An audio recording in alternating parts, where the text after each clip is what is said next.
अस्सलामुअलैकुम वरहमतुल्लाहि वबरकातुहू। नाज़रीन मोहतरम, मैं हाफिज़ ज़मान रिज़वी आपकी खिदमत में एक नई वीडियो के साथ हाजिर हूँ।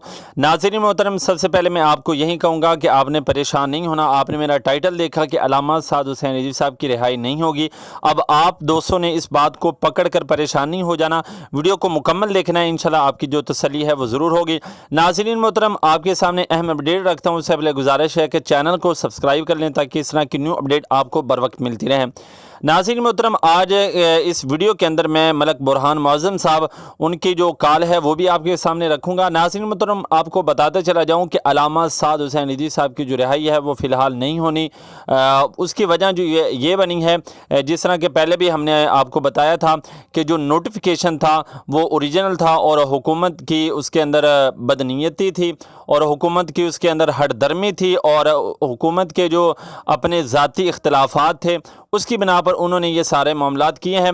लेकिन आपको बताते चला जाऊं कि सुप्रीम कोर्ट ने ये जो मामला किया है तो अब हमारे तहरीक-ए-लबैक पाकिस्तान के जो वकला हैं इसके ख़िलाफ़ एक्शन लेंगे और सुप्रीम कोर्ट को ये बताएंगे कि ये जो नोटिफिकेशन जारी हुआ है इसकी कोई हकीकत नहीं है, बल्कि हमारा जो लाहौर हाई कोर्ट है उसने अल्लामा साद हुसैन रिज़वी साहब की नज़रबंदी को क़लाअदम करार दे दिया है। फ़िलहाल जो है वो मतलब रिहाई नहीं होगी। उसकी वजह यह है कि ये जो मामला था एक माह की नज़रबंदी का वो अब फिर दरमियान में आ चुका है। उन्होंने कहा कि सुप्रीम कोर्ट के आर्डर हैं, ज़ाहिर बात है, तो उनको देख कर फिर ही रिहाई होगी। तो हमारे वकला इसके ख़िलाफ़ एक्शन ले रहे हैं।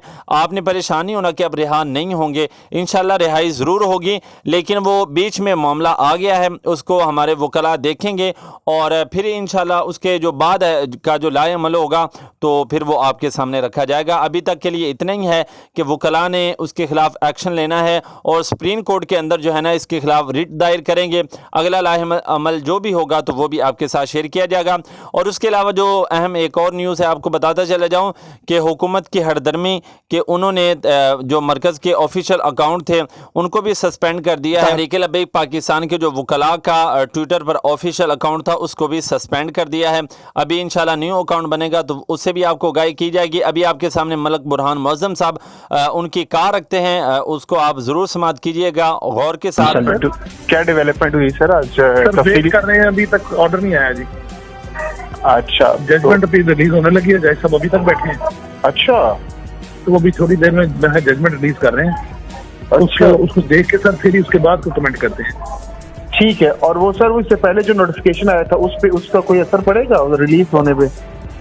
डेफिनेट पड़ेगा सर, उसको वो एग्जिस्टिंग सुप्रीम कोर्ट का ऑर्डर है जैसे भी दिया। अच्छा अच्छा, मतलब रिहाई के कोई चांसेस फिलहाल नहीं है? अभी तो सुप्रीम कोर्ट अप्लाई करना पड़ेगा सर हमें कि ये इन्होंने गलत तरीके से नोटिफिकेशन करवाया।